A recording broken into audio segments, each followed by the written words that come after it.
প্রিয় দর্শক আসসালামু আলাইকুম। আমন্ত্রণ মাই টিভি সংবাদে আপনাদের সাথে আছি আমি জেসমিনা ফেরদৌসী। শুরুতে জানাবো সংবাদ শিরোনাম।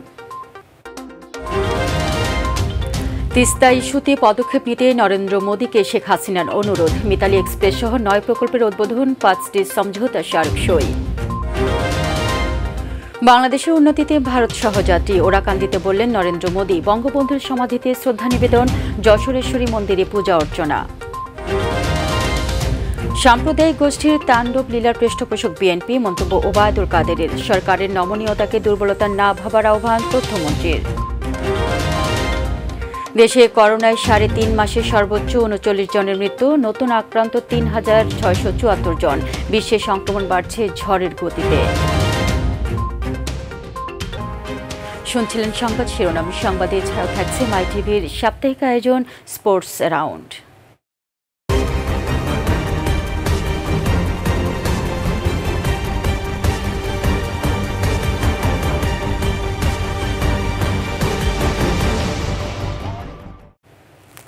এবার চলে যাব পুরো সংবাদে।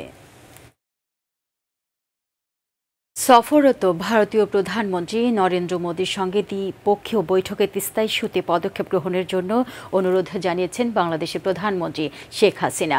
বৈঠকে দুই দেশের স্বার্থ সংশ্লিষ্ট বিভিন্ন বিষয় নিয়ে আলোচনা করেন দুই প্রধানমন্ত্রী।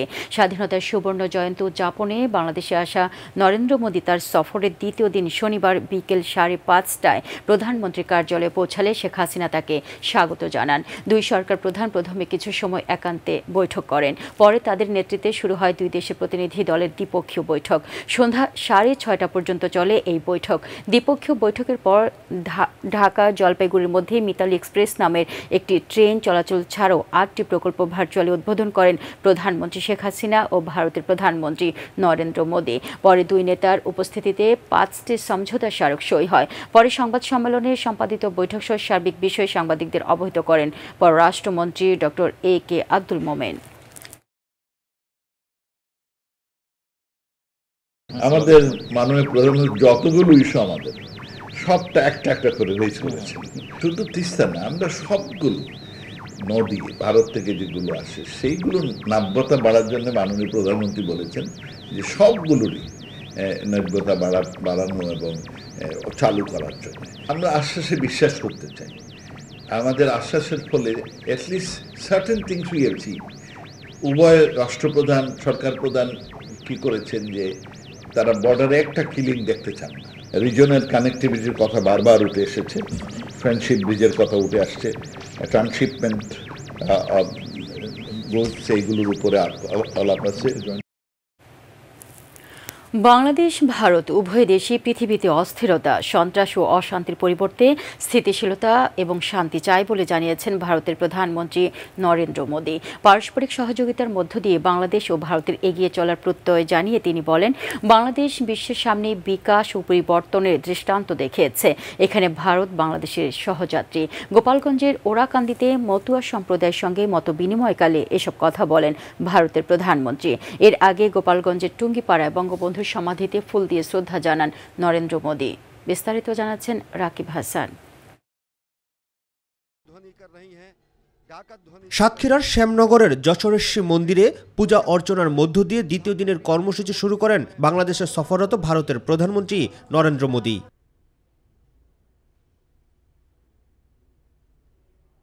পূজা শেষে সনাতন ধর্মাবলম্বীদের সাথে মতবিনিময় করেন তিনি। শ্যামনগর থেকে সরাসরি গোপালগঞ্জের টুঙ্গিপাড়ায় বঙ্গবন্ধুর সমাধিস্থল পরিদর্শনে আসেন নরেন্দ্র মোদী। বঙ্গবন্ধুর সমাধিস্থলে পৌঁছালে ভারতের প্রধানমন্ত্রীকে স্বাগত জানান বাংলাদেশের প্রধানমন্ত্রী শেখ হাসিনা। এ সময় সঙ্গে ছিলেন ছোট বোন শেখ রেহানা। বঙ্গবন্ধুর সমাধিতে ফুল দিয়ে শ্রদ্ধা জানান নরেন্দ্র মোদী। পরে সেখানে কিছুক্ষণ নীরবে দাঁড়িয়ে থাকেন তিনি। দর্শনার্থী বইয়ে স্বাক্ষর শেষে বঙ্গবন্ধু ভবনের পাশে একটি বকুল গাছের চারা রোপণ করেন ভারতের প্রধানমন্ত্রী। এরপর কাশিয়ানী উপজেলার ওরাকান্দি হরিচাঁদ ঠাকুরের মন্দিরে যান নরেন্দ্র মোদী। পূজা দেওয়ার পর সুধী সমাবেশে যোগ দেন তিনি। কথা বলেন বাংলাদেশ ভারত সম্পর্ক নিয়ে। भारत बांग्लादेश की सरकारें दोनों देशों के स्वाभाविक संबंधों को मजबूत कर रही है। আজ যেভাবে ভারত বাংলাদেশের সরকার দুদেশের স্বাভাবিক সম্পর্ককে শক্তিশালী করছে, সাংস্কৃতিকভাবে এই কাজই ঠাকুরবাড়ি এবং শ্রী শ্রী হরিচাঁদ ঠাকুরজির বার্তা বহু দশক ধরে করে আসছে। ভারতে উৎপাদিত করোনার টিকা যাতে বাংলাদেশে পৌঁছায় তা নিশ্চিত করা ভারতের কর্তব্য বলেও জানান নরেন্দ্র মোদী। कोरोना महामारी के दौरान আজ উভয় দেশ এই মহামারীর জোরদার মোকাবিলা করছে। মেড ইন ইন্ডিয়া ভ্যাকসিন বাংলাদেশের নাগরিকের কাছেও যাতে পৌঁছয়, সেজন্য ভারত একে নিজেদের কর্তব্য মনে করে কাজ করছে। রাকিব হাসান, মাই টিভি। সুবর্ণ জয়ন্তীর অনুষ্ঠানমালা পণ্ড করতে শুক্রবার সাম্প্রদায়িক গোষ্ঠী যে তাণ্ডব লীলা চালিয়েছে তার পৃষ্ঠপোষক বিএনপি বলে মন্তব্য করেছেন আওয়ামী লীগের সাধারণ সম্পাদক ওবায়দুল কাদের। সরকারি বাসভবন থেকে ভিডিও বার্তায় তিনি বলেন, দলটির মুখে স্বাধীনতার কথা বললেও স্বাধীনতা বিরোধী সাম্প্রদায়িক অপশক্তির পৃষ্ঠপোষকতা অব্যাহত রেখেছে। ক্ষমতার জন্য সময়ে ভারত বিরোধিতা আর সময়ে ভারতপ্রীতি বিএনপির রাজনৈতিক দ্বিচারিতাকেই স্পষ্ট করে বলেও মনে করেন আওয়ামী লীগ সাধারণ সম্পাদক। ক্ষমতার পরিবর্তন বিষয়ে বিএনপি নেতাদের বক্তব্য প্রসঙ্গে ওবায়দুল কাদের বলেন, ক্ষমতা পরিবর্তন কেবলমাত্র নির্বাচনের মাধ্যমেই হবে, তাই আগামী নির্বাচন পর্যন্ত অপেক্ষা করার আহ্বান জানান তিনি।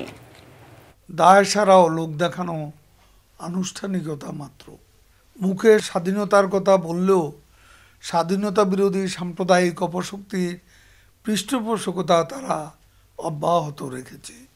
গতকাল সুবর্ণ জয়ন্তীর অনুষ্ঠানমালা পণ্ড করতে ঢাকা, চট্টগ্রাম, ব্রাহ্মণবাড়িয়া যে তাণ্ডব লীলা সাম্প্রদায়িক শক্তি প্রদর্শন করেছে, বিএনপি নিঃসন্দেহে এদের পৃষ্ঠপোষক।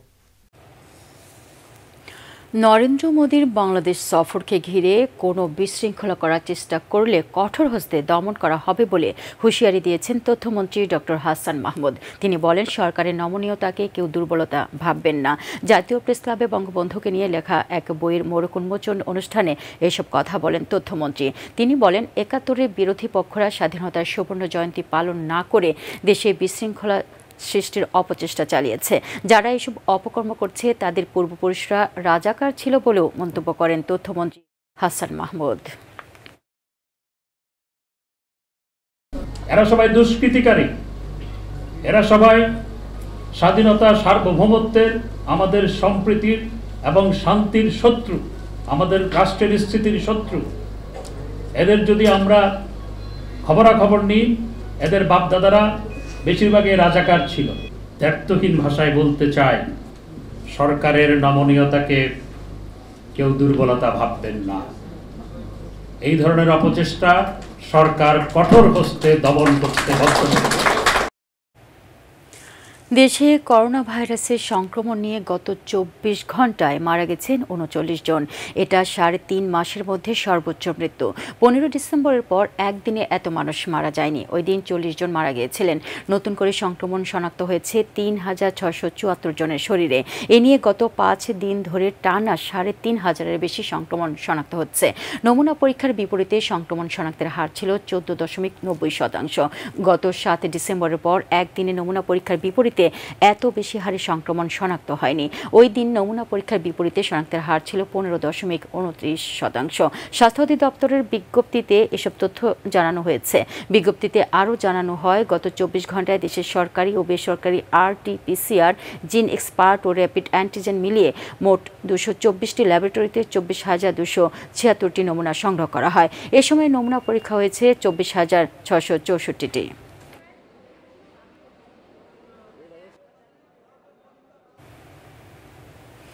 করোনার দ্বিতীয় ঢেউ আছড়ে পড়েছে। বিশ্বে প্রায় প্রতিটি দেশে টিকা দেওয়ার প্রক্রিয়া চলমান থাকলেও সংক্রমণ বাড়ছে ঝড়ের গতিতে। সারা বিশ্বে এই ভাইরাসের শনাক্ত রোগীর সংখ্যা ১২,৬৮,০০,০০০ ঘর ছাড়িয়েছে। মৃত্যু সংখ্যা প্রায় ২৮ লাখ। এর মধ্যে একদিনই সারা বিশ্বে প্রায় ৭ লাখ রোগী শনাক্ত হয়েছেন। মোবাল্লিক করিমের রিপোর্টে বিস্তারিত। সারা বিশ্বে গত কদিন ধরে করোনা ঝড়ের গতিতে ছড়িয়ে পড়ছে।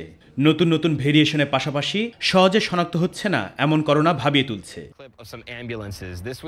ওয়ার্ল্ডোমিটার আর জনস হপকিন্স বিশ্ববিদ্যালয়ের উপাত্ত বলছে সারা বিশ্বে এই ভাইরাসে শনাক্ত রোগীর সংখ্যা 12,68,00,000-এর ঘর ছাড়িয়েছে। মৃত্যুর সংখ্যা প্রায় 28 লাখ। এর মধ্যে একদিনে সারা বিশ্বে প্রায় 7 লাখ রোগী শনাক্ত হয়েছেন। তাদের মতে বিশ্বে করোনায় ক্ষতিগ্রস্ত দেশের তালিকায় যুক্তরাষ্ট্রের পরে যথাক্রমে রয়েছে ব্রাজিল, ভারত, রাশিয়া, ফ্রান্স, যুক্তরাজ্য, ইতালি, স্পেন, তুরস্ক ও জার্মানি। যুক্তরাষ্ট্রে এখন পর্যন্ত প্রায় 5,62,000 জন মারা গেছেন। এছাড়া করোনা শনাক্ত হয়েছে 3,08,54,000-এর কাছাকাছি। বিশ্বের শনাক্তের দিক দিয়ে এটি কোনো দেশের সর্বোচ্চ। লাতিন আমেরিকার দেশ ব্রাজিলে আক্রান্ত হয়েছেন 1,24,07,323 জন। তাদের মধ্যে মৃত্যু হয়েছে 3,07,326 জনের। তালিকায় তৃতীয় ও এশিয়ার মধ্যে ভারতই হচ্ছে করোনায় সবচেয়ে বেশি বিপর্যস্ত দেশ। ভারতে করোনা রোগী শনাক্ত হয়েছে 1,19,08,373 জন, আর মারা গেছেন 1,62,000 জনের কাছাকাছি। এই তালিকায় বাংলাদেশের অবস্থান 34তম। সারা বিশ্বে আক্রান্তদের মধ্যে 2,17,01,400 জনের শারীরিক অবস্থা মোটামুটি হলেও প্রায় 93,000 জন বা মোট আক্রান্তের 0.4% অবস্থা খুবই আশঙ্কাজনক। Muballik Karim, my TV. এবার অভিনব মাস্কের খবর। দীর্ঘদিন ধরে একটানা মাস্ক পরা নিয়ে অনেকেই নানা সমস্যার মুখোমুখি হন, বিশেষ করে খাওয়ার সময় মাস্ক খোলা নিয়ে। এই সমস্যার সমাধানে মেক্সিকোর গবেষকরা অভিনব মাস্ক তৈরি করেছেন, যাতে খাওয়া দাওয়ার সময় খুলতে হবে না মাস্ক। মুবাল্লিক করিমের আরও একটি রিপোর্ট। করোনার হাত থেকে রক্ষার প্রথম ঢাল মাস্ক পরা। তবে সেই মাস্ক পরা নিয়ে নানা সমস্যার বিরক্তি প্রায় সব বয়সের মানুষেরই। কেউ বলছেন কানে ব্যথা, কারো আবার দাবি দাগ হয়ে যাচ্ছে নাকে। এছাড়া খাবার খেতে গেলে বিশেষ করে রেস্টুরেন্টে মাস্ক সরিয়ে খাওয়াটাকে অতিরিক্ত ঝামেলায় নয়, অনেকে বলছেন তাতে করোনা সংক্রমণের ঝুঁকি অনেকটা থেকেই যায়। এই সমস্যার নিরসনে এবার মেক্সিকোর গবেষকরা এমন একটি মাস্ক তৈরি করেছেন যাতে খাওয়া দাওয়ার কোনো সমস্যা হবে না, পাশাপাশি এটি করোনার হাত থেকে কিছুটা হলেও রক্ষা করবে। এই মাস্কের নাম দেওয়া হয়েছে নোজ অনলি মাস্ক বা শুধুমাত্র নাক ঢাকার মাস্ক। এটি শুধুমাত্র নাকটি পুরোপুরি ঢেকে রাখবে। যদিও এই মাস্কে করোনা থেকে কতটা রক্ষা পাওয়া যাবে তা নিশ্চিতভাবে এখনই বলা যাচ্ছে না, কারণ এই মাস্ক ব্যবহার করলে মুখ খোলাই থাকছে। তবে বিশ্ব স্বাস্থ্য সংস্থা এখনই নতুন মাস্ক নিয়ে কোনো মন্তব্য করেনি। A través de gotitas respiratorias que expelen los pacientes. Muballik Karim, my TV. এবার আমাদের কৃষি।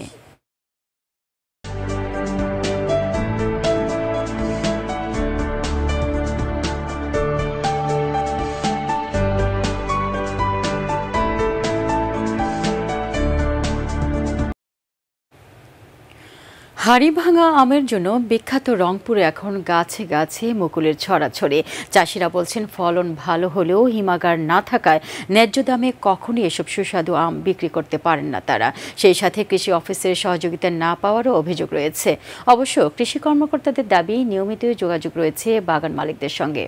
রংপুর প্রতিনিধি আয়শা সিদ্দিকা আশার তথ্যচিত্রে জানাচ্ছেন নূর মোহাম্মদ। হাড়িভাঙা আম বিশ্ববিখ্যাত এই আমের জাতের উৎপত্তি রংপুরের মিঠাপুকুর উপজেলার খোড়াগাছ ইউনিয়নে। পরে অবশ্য এখানকার বদরগঞ্জ উপজেলায়ও সুস্বাদু এই আমের চাষাবাদ বিস্তৃত হয়। এখন মুকুলে ছেয়ে গেছে মিঠাপুকুর ও বদরগঞ্জ উপজেলার হাড়িভাঙা আমের বাগানগুলো। চাষিরা বলছেন মুকুল যে পরিমাণ দেখা যাচ্ছে তাতে ফলন ভালোই হবে। ফলন বৃদ্ধিতে ঋণ সুবিধার পাশাপাশি প্রযুক্তিগত সহায়তা চাইছেন অনেকে। ব্যাংক মারফত আমাদের ঋণ প্রদান করতো, তাহলে আমাদের চাষে আরো ভালো হতো চাষিদের মাঝে। প্রযুক্তি অনুযায়ী যদি কোনো বদাগঞ্জ বাজারে মেশিনের কোনো ব্যবস্থা করা যায় তাহলে আমরা আর কি হাড়িভাঙা আম চাষে উপকৃত হব। বাগান মালিকরা বলছেন হিমাগার নেই, তাই শঙ্কা থাকে ন্যায্য দাম না পাওয়ার।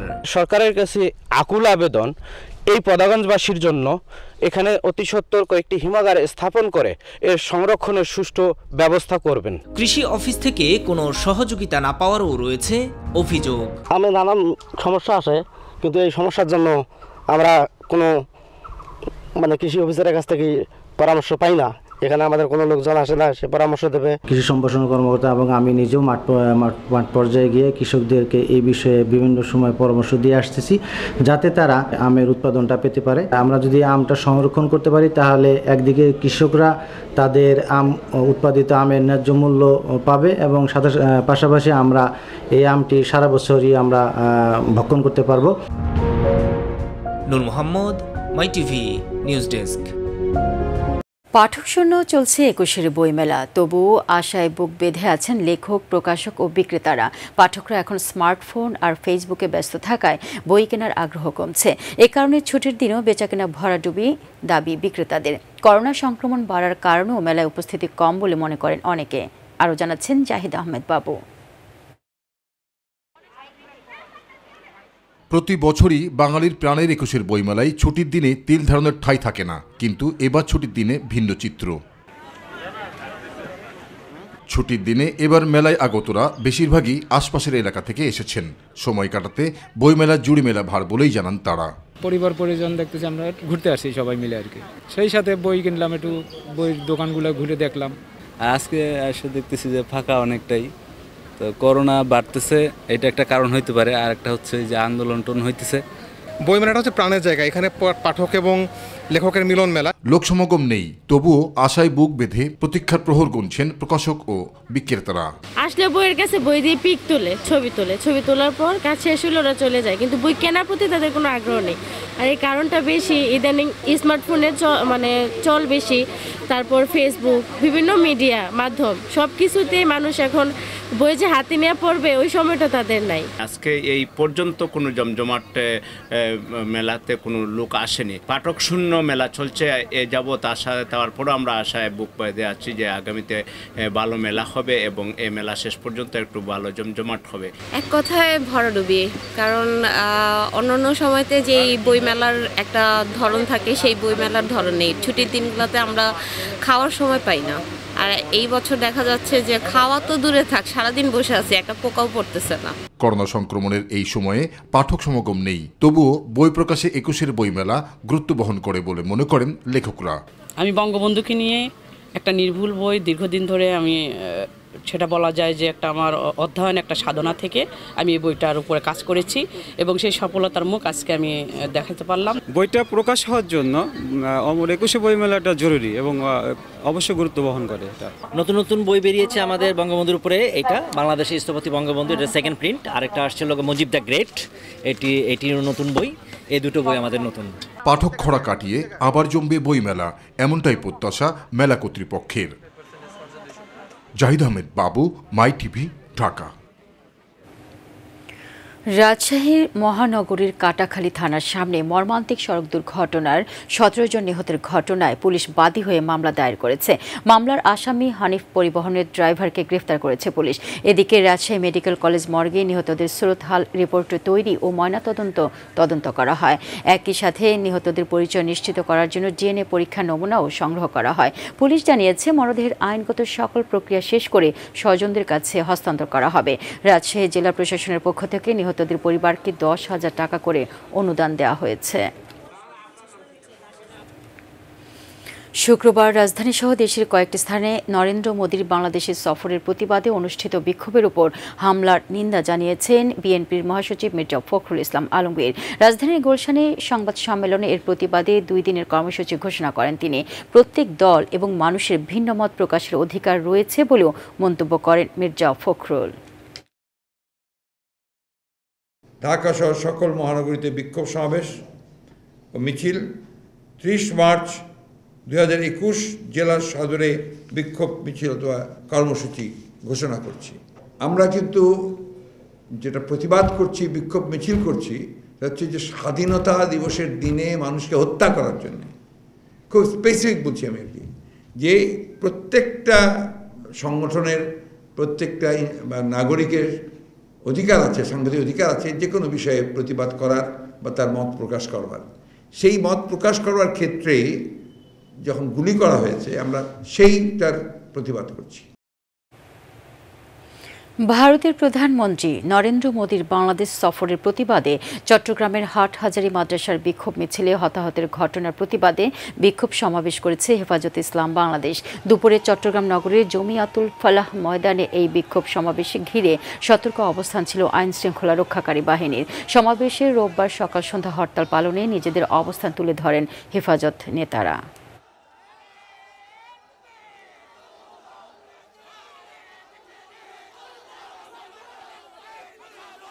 যমুনা ব্যাংক ফাউন্ডেশনের উদ্যোগে ও অর্থায়নে ময়মনসিংহের ত্রিশাল উপজেলার কোনা বা খাইলপেচপাড়া উম্মে কুলসুম নুরানিয়া হাফিজিয়া মাদ্রাসায় 3 দিনব্যাপী বিনামূল্যে মেডিকেল ক্যাম্প অনুষ্ঠিত হয়েছে। এই উপলক্ষে আয়োজিত অনুষ্ঠানের প্রধান অতিথি ছিলেন যমুনা ব্যাংক ফাউন্ডেশনের চেয়ারম্যান আলহাজ নূর মোহাম্মদ। যমুনা ব্যাংক লিমিটেডের ব্যবস্থাপনা পরিচালক ও সিইও মির্জা ইলিয়াস উদ্দিন আহমেদের সভাপতিত্বে বিশেষ অতিথি ছিলেন ব্যাংকের উপ ব্যবস্থাপনা পরিচালক মোহাম্মদ আব্দুস সালাম। মেডিকেল ক্যাম্পে 5 শতাধিক রোগীর বিনামূল্যে চোখের অপারেশন এবং 4,500 রোগীর গাইনি, শিশু রোগ, ডায়াবেটিস চিকিৎসা সেবা ও বিনামূল্যে ঔষধ বিতরণ করা হয়। উদ্বোধনী অনুষ্ঠানে যমুনা ব্যাংকের গাজীপুর ও ময়মনসিংহ অঞ্চলের শাখা ব্যবস্থাপকগণ সহ বিপুল সংখ্যক মানুষ উপস্থিত ছিলেন। স্বাধীনতার সুবর্ণ জয়ন্তী উপলক্ষে ইসলামী ব্যাংক বাংলাদেশ লিমিটেডের উদ্যোগে শুক্রবার ব্যাংকের ভার্চুয়াল প্ল্যাটফর্মে আলোচনা সভা ও দোয়া করা হয়। ব্যাংকের ম্যানেজিং ডাইরেক্টর ও সিইও মোহাম্মদ মনিরুল মাওলার সভাপতিত্বে সভায় প্রধান অতিথি হিসেবে ব্যাংকের চেয়ারম্যান প্রফেসর নাজমুল হাসান এবং বিশেষ অতিথি হিসেবে এক্সিকিউটিভ কমিটির chairman professor doctor Selim Uddin, audit কমিটির চেয়ারম্যান মোহাম্মদ সুলাইমান, এফসি ও রিস্ক ম্যানেজমেন্ট কমিটির চেয়ারম্যান ইঞ্জিনিয়ার আব্দুল মতিন সহ আরও অনেকে বক্তব্য রাখেন। দোয়া পরিচালনা করেন ব্যাংকের শরিয়া সুপারভাইজরি কমিটির সদস্য সচিব প্রফেসর ডক্টর আব্দুস সামাদ।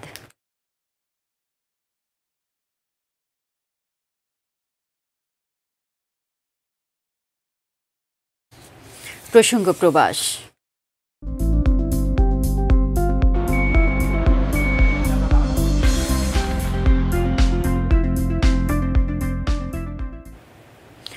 মহান স্বাধীনতা দিবস ও স্বাধীনতার সুবর্ণ জয়ন্তী উদযাপন করেছে আওয়ামী লীগের বৃহত্তর চীন শাখা। মহামারী করোনা ভাইরাসের কারণে সংগঠনটির বর্তমান সভাপতি ও সাধারণ সম্পাদক বাংলাদেশ থেকে দেশটিতে ফিরতে না পারায় সংগঠনের অন্যান্য নেতাকর্মীরা অনুষ্ঠানে তাদের বক্তব্য পেশ করেন। তারা মুক্তিযুদ্ধের বীর শহীদদের শ্রদ্ধার সাথে স্মরণ করেন।